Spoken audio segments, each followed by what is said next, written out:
Assalamualaikum warahmatullahi wabarakatuh. Oke teman-teman, kembali lagi di Didi Channel. Oke, seperti biasa untuk hari ini Didi akan memberikan informasi lagi nih teman-teman. Kali ini Didi akan memberikan informasi seputar news Bitcoin teman-teman ya. Karena di saat market lagi crash begini ya teman-teman ya, kita itu enaknya membahas news Bitcoin teman-teman ya. Nah, kira-kira ada news apa nih mengenai Bitcoin? Nanti bakal Didi bahas di video ini, jadi pastikan kalian tonton sampai habis. Oke. Namun seperti biasa, sebelum melanjutkan video ini, jangan lupa kalian tekan tombol subscribe dulu ya teman-teman. Karena sekali lagi subscribe itu gratis. Dan tentunya kalian akan mendapatkan update-update video terbaru dan info-info terbaru dari Didi Channel. So gak usah kelamaan, langsung kita kepoin. Jadi so. Nah oke teman-teman, di sini Didi sudah masuk di CoinMarketCap. Seperti biasa, sebelum kita melanjutkan perkembangan mengenai news BTC atau Bitcoin ya, kita cek dulu nih mengenai kondisi market saat ini. Oke, di mana saat ini Bitcoin terpantau mengalami pertumbuhan cukup tipis ya, 0,34%, dan saat ini Bitcoin berada di area 19.000 US dollar. Dan kalau kita lihat ya, rata-rata untuk altcoin itu pertumbuhannya juga cukup tipis teman-teman ya. Dan untuk kelas 7 day-nya kalian bisa lihat sendiri, merah berdarah semua teman-teman ya, karena memang market benar-benar saat ini tuh sedang tertekan ya, tertekan dari segi ekonomi global, juga tertekan dari sentimen-sentimen negatif para analis pakar teman-teman ya. Oke. Nah, lalu ada info news apa sih mengenai Bitcoin? Langsung kita kepoin. Jadi so. Oke teman-teman, di sini dikutip dari YouTube Today, di mana paus Bitcoin sekarang kontrol 45,6% ya pasokan BTC dan terus akumulasi secara agresif teman-teman ya. Oke. Di mana di sini Gamza Kanzadev ya menerangkan strategi paus Bitcoin tidak banyak perubahan nih selama keruntuhan pasar kripto baru-baru ini teman-teman ya. Oke, jadi di mana teman-teman? Semenjak keruntuhan Bitcoin ini teman-teman ya, banyak paus itu mengakumulasi nih teman-teman, atau menyerok Bitcoin selama penurunan Bitcoin teman-teman. Oke. Makanya untuk Bitcoin teman ya tertahan di area sekitar 19, 20, 21 ribu US dollar teman ya. Karena memang momen crash Bitcoin saat ini benar-benar dimanfaatkan oleh para paus teman-teman ya untuk menyerok si Bitcoin ini teman-teman ya. Tentunya ketika nantinya masa buruan tiba teman-teman, paus yang menyerok saat ini tuh untungnya juga cukup besar teman-teman ya. Hal ini juga diungkapkan oleh beberapa analis kemarin teman-teman ya, bahwa untuk para pemilik aset cryptocurrency teman-teman ya, itu kecenderungan untuk menghold ya daripada menjual teman-teman ya. Makanya saat ini Bitcoin itu tertahan di area sekitar 18, 19, 20 hingga 21 ribu US dollar ya. Ketika menyentuh 18 dia naik lagi gitu terus teman-teman ya. Dan saat ini Bitcoin tuh cenderung sideways teman-teman ya di area 19 ya. Yang mudah-mudahan sih nggak bisa membreakdown area tersebut teman-teman. Oke. Oke, di sini dijelaskan ya, menurut data dari agen analitik Crypto Glassnode teman-teman ya, paus Bitcoin mereka yang memegang sekitar 1000 BTC ya tidak mengubah cara mereka pada saat kapitalisasi pasar kripto saat ini, dan secara tradisional mengakumulasi nih jumlah besar di dompet mereka. Katanya para paus ini bertindak secara agresif nih untuk membeli rata-rata 140.000 BTC setiap bulan dari bursa cuy. Wow ya. Jadi katanya di sini jelaskan ya, dinamika tersebut itu bisa mempengaruhi konsentrasi 45% dari total pasokan Bitcoin di dompet paus yang setara dengan 8,69 juta BTC teman-teman ya. Jadi ini adalah 8,69 juta BTC itu ya adalah total dari kepemilikan paus teman-teman ya. Jadi paus itu cukup banyak banget memegang BTC. Dan intinya penjelasan dari artikel ini teman-teman ya, bahwa di masa bearish saat ini ya, itu banyak para paus itu mengakumulasi kepemilikan aset Bitcoin mereka teman-teman ya, dengan menyerok ya rata-rata setiap bulannya 140.000 BTC.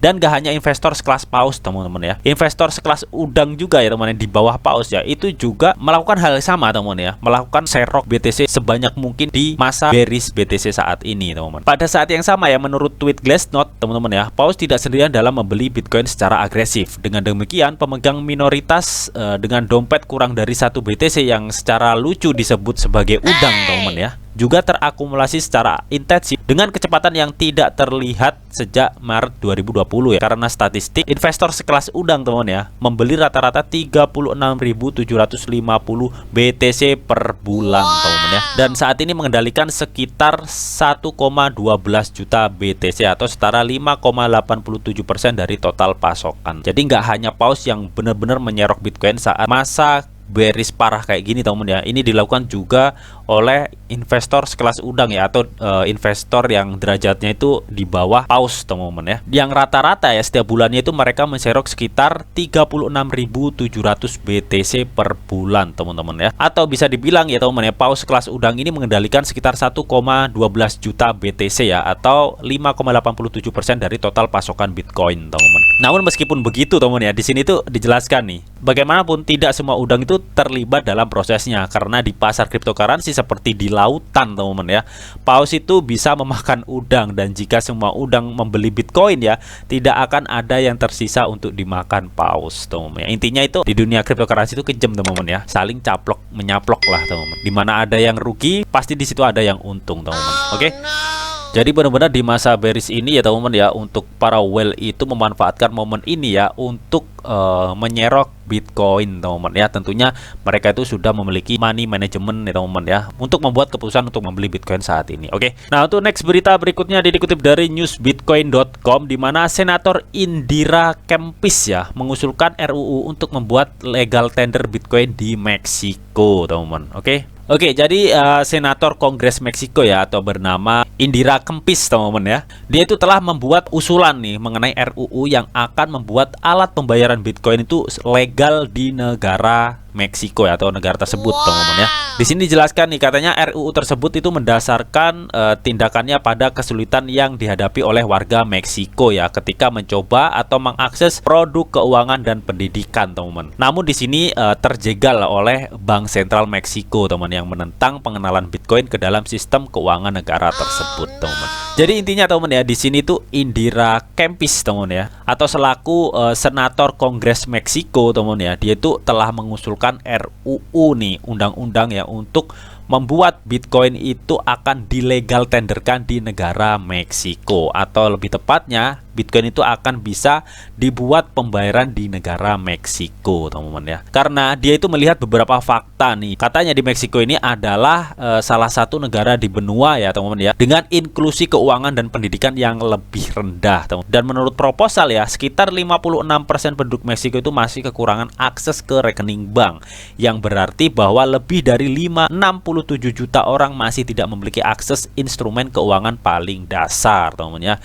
Jadi itu alasannya kenapa si Indira Kempis ini teman-teman ya ingin mengajukan RUU nih untuk melegal tenderkan Bitcoin ke dalam Meksiko teman-teman ya, agar Bitcoin itu diterima sebagai alat pembayaran yang sah di negara tersebut. Dan Indira Kempis ini ya terinspirasi oleh negara El Salvador teman-teman ya, yang dimana kita ketahui El Salvador pada tahun kemarin ya sudah melegal tenderkan Bitcoin di negaranya teman, atau bisa dibilang Bitcoin itu bisa dibuat alat pembayaran di negara El Salvador teman. Dan saat ini ya, info terbarunya El Salvador itu terus-terusan loh menyerok si Bitcoin ini teman ya. Namun untuk kejadian di Meksiko ini teman ya, ini terjegal oleh Bank Sentral di Meksiko teman ya. Katanya ya pada tahun 2024 ya, Bank Sentral Meksiko ini akan membuat mata uang digital atau CBDC teman-teman ya di Bank Meksiko. Makanya si Bank Sentral Meksiko ini menentang nih mengenai usulan dari Indira Kempis ini ya untuk mengajukan RUU legal tender Bitcoin di Meksiko teman-teman. Dan Menteri Keuangan Meksiko Arturo Herrera teman ya menyatakan pada bulan Juni kemarin ya bahwa pengguna cryptocurrency itu dilarang di dalam sistem keuangan Meksiko teman-teman ya. Oke, jadi kalau kita melihat dari sini teman-teman ya, sebenarnya adopsi Bitcoin itu sudah menarik mata dunia teman-teman ya. Bahkan hampir semua orang di dunia ini teman-teman ya, itu tertarik pada cryptocurrency teman, karena memang sifatnya yang desentralisasi teman-teman ya. Namun lagi-lagi teman-teman ya, terjegal oleh beberapa peraturan di negaranya teman-teman ya.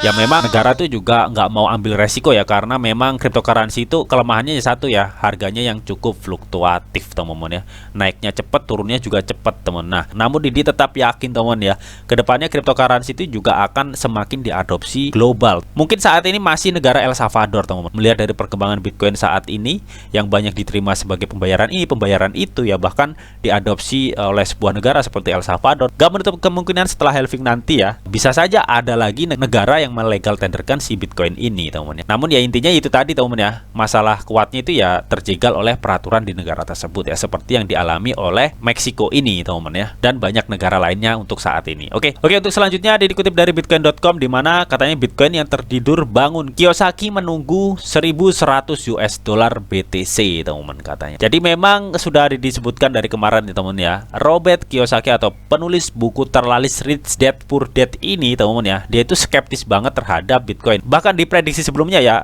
Robert Kiyosaki itu memprediksi bahwa Bitcoin itu akan jatuh ke level 8.000 US dollar. Nah, di sini teman lebih gilanya ya teman-teman ya, Robert Kiyosaki itu mengatakan dia itu menunggu Bitcoin menguji di area 1.100 US dollar teman-teman ya. Katanya dia kalau misalkan Bitcoin menguji di area tersebut ya, dia akan serok banyak. Nah, kira-kira Bitcoin itu akan menyentuh area 1.100 US dollar apa enggak sih teman-teman? Kalian bisa tuliskan pendapat kalian di kolom komentar. Oke. Nah, untuk yang terakhir teman-teman ya, di sini dikutip dari bitcoin.com, katanya laporan Mastercard ya teman-teman, 51% responden survei telah menyelesaikan transaksi cryptocurrency di Latam teman-teman. Oke, jadi kita ketahui teman-teman ya, Mastercard itu adalah sebuah perusahaan raksasa pemrosesan pembayaran, di mana baru-baru ini dia itu melaporkan nih telah menemukan bahwa ya katanya sebagian besar konsumen di Latam teman-teman ya memiliki pengetahuan tentang apa itu cryptocurrency yang cukup besar teman-teman. Nah, laporan tersebut teman-teman yang menyatakan bahwa katanya itu lebih dari separuh konsumen di Latam ya setidaknya telah melakukan transaksi melibatkan cryptocurrency teman-teman ya. Dan di sini ya, menurut laporan Mastercard teman, laporan tersebut itu menemukan bahwa stablecoin adalah kendaraan dengan beberapa penetrasi di pasar pembayaran di Latam teman ya. Sepertiga dari konsumen di area tersebut telah melaporkan melakukan pembelian menggunakan stablecoin teman-teman ya. Jadi Mastercard di sini tuh mengungkapkan atau melaporkan ya bahwa penduduk di Latam ini teman-teman ya melakukan sebuah transaksi itu dengan menggunakan stablecoin ya untuk rata-rata transaksi dari penduduk Latam ini teman. Bisa dibilang penduduk Latam di sini tuh sangat tahu ya seluk-beluk cryptocurrency dan bagaimana keuntungan dan cara menggunakannya teman. Istilahnya itu nggak gaptek gitu teman-teman ya mengenai cryptocurrency. Dan di sini ya untuk Wakil Presiden Produk dan Inovasi untuk Mastercard di Latam dan Karibia yang menyatakan bahwa semakin banyak orang Amerika Latin menunjukkan minat pada cryptocurrency dan menginginkan solusi yang memfasilitasi akses ke dunia kripto teman-teman ya. Jadi Latam termasuk di Amerika Latin teman-teman ya. Dan katanya menurut Wakil Presiden Produk dan Inovasi Mastercard di Latam dan Karibia menyatakan katanya itu saat ini ya makin banyak orang Amerika Latin tuh menunjukkan minat terhadap cryptocurrency teman-teman ya, yang menginginkan bahwa pemerintah di Amerika Latin itu ya bisa memfasilitasi untuk penduduk Latam dan Karibia teman-teman ya untuk mengakses ke dunia kripto teman-teman. Studi ini juga menemukan nih bahwa konsumen dari Latam optimis dengan menggunakan cryptocurrency sebagai sarana investasi, dengan 54 responden memiliki pendapat ini teman-teman. Intinya di sini ya teman-teman ya, penduduk Latam teman-teman ya, tepatnya itu di Amerika Latin ya, 50% mereka itu memiliki pendapat ya bahwa cryptocurrency itu sebagai sarana investasi. Jadi seperti yang sudah dibilang tadi ya, penduduk di Latam dan Karibia ini tidak gaptek terhadap teknologi cryptocurrency, makanya mereka itu ingin nih difasilitasi oleh pemerintahnya ya untuk supaya warga atau orang-orang di Latam ini bisa mengakses dunia kripto dengan luas gitu teman-teman. Nah, karena ketertarikan di dunia kripto ya, 80% penduduk Latam itu ingin memiliki fungsi terkait cryptocurrency yang tersedia dari bank mereka saat ini ya. Ada upaya untuk melakukan ini dengan Banco Galicia ya dan Brubank di Argentina, tetapi ini pada akhirnya gagal untuk menyediakan layanan karena tekanan peraturan teman. Jadi lagi-lagi di sini tuh gagalnya ya adopsi kripto secara luas itu karena memang tekanan peraturan teman ya. Jadi memang kalau dilihat teman-teman ya, sebenarnya cryptocurrency itu sudah diadopsi secara global teman ya. Namun belum bisa dimanfaatkan secara maksimal teman ya, karena memang permasalahan itu hanya satu, yaitu peraturan.